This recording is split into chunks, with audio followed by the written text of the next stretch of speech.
Assalamualaikum warahmatullahi wabarakatuh. Apa kabar siswa sekalian?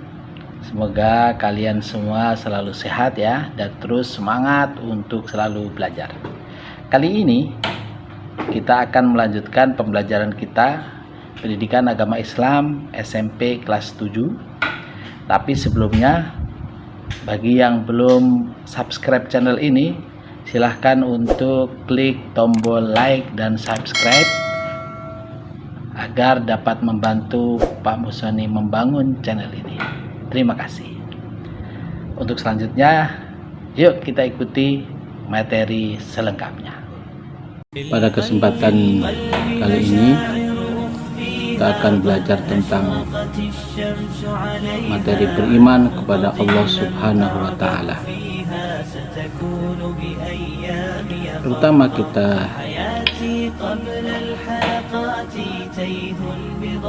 apa tujuan kita belajar tentang beriman kepada Allah Subhanahu wa Ta'ala?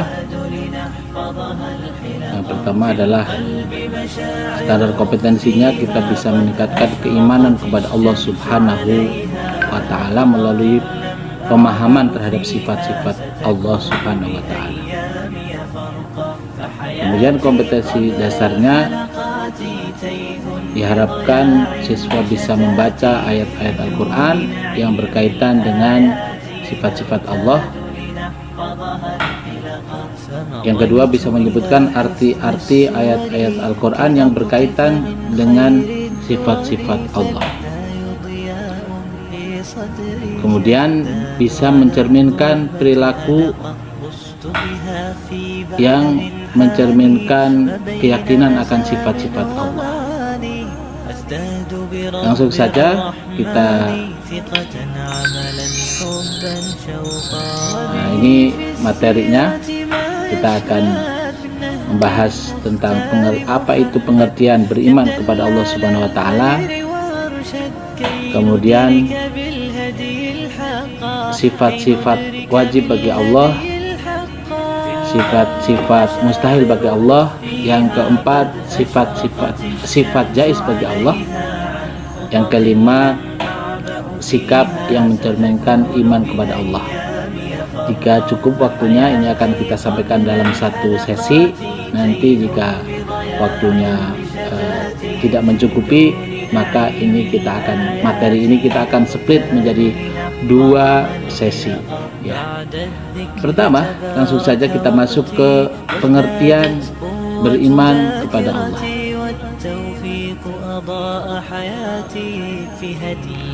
Menurut bahasa, pengertian iman adalah kepercayaan atau keyakinan. Sedangkan menurut istilah, yaitu kepercayaan tentang adanya Allah sekaligus membenarkan apa saja yang datang dari Allah dengan cara meyakini dalam hati, menyatakan dengan lisan, dan membuktikan dengan amal perbuatan. Artinya di hati kita ini ada keyakinan percaya tentang kepada Allah. Kemudian di mulut kita mengucapkan syahadat, mengucapkan bersaksi bahwa tidak ada Tuhan selain Allah dan Nabi Muhammad SAW. Kemudian di dalam perbuatan, sebagai seorang yang beriman, maka perbuatannya adalah selalu mengikuti apa yang sudah Allah perintahkan. Misalnya yang paling jelas yaitu selalu melaksanakan sholat 5 waktu, misalnya melaksanakan sebagaimana yang tercantum dalam rukun iman. Pengertian iman dalam hadis Nabi disebutkan al-imanu ma'rifatun bil qalbi wa qaulun bil lisan wa amalun bil arkan. Jadi yang disebut iman yaitu meyakini dengan hati, mengucapkan dengan lisan, dan mengamalkan dengan panca indera, dengan anggota tubuh gitu. Hadis diriwayatkan oleh Ibnu Majah dan Imam Tabrani. Nah, kemudian sifat-sifat wajib bagi Allah. Sifat-sifat yang wajib bagi Allah itu semuanya ada 20 sifat. Nah, sifat wajib itu apa sih? Sifat wajib itu, sifat wajib yaitu sifat yang pasti ada pada Allah. Tidak mungkin sifat-sifat ini tidak ada pada Allah. Itu namanya sifat wajib. Sifat wajib itu ada 20. Nah, kalau di sini dituliskan sifat wajib bagi Allah ada 13, itu adalah artinya sifat wajibnya baru dibatasi ke 13. Nanti pada jenjang berikutnya nanti akan disampaikan pada materi sifat-sifat wajib bagi Allah yang berikutnya, yang ke-14 dan seterusnya.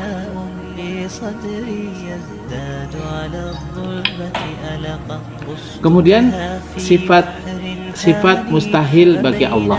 Apa itu sifat-sifat mustahil bagi Allah? Yaitu sifat yang tidak mungkin ada atau terjadi pada Allah.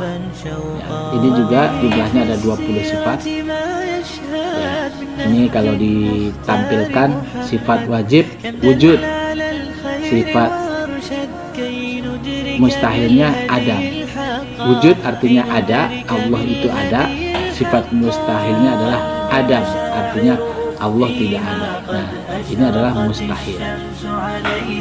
Kemudian yang kedua, sifat Allah hidam, artinya terdahulu.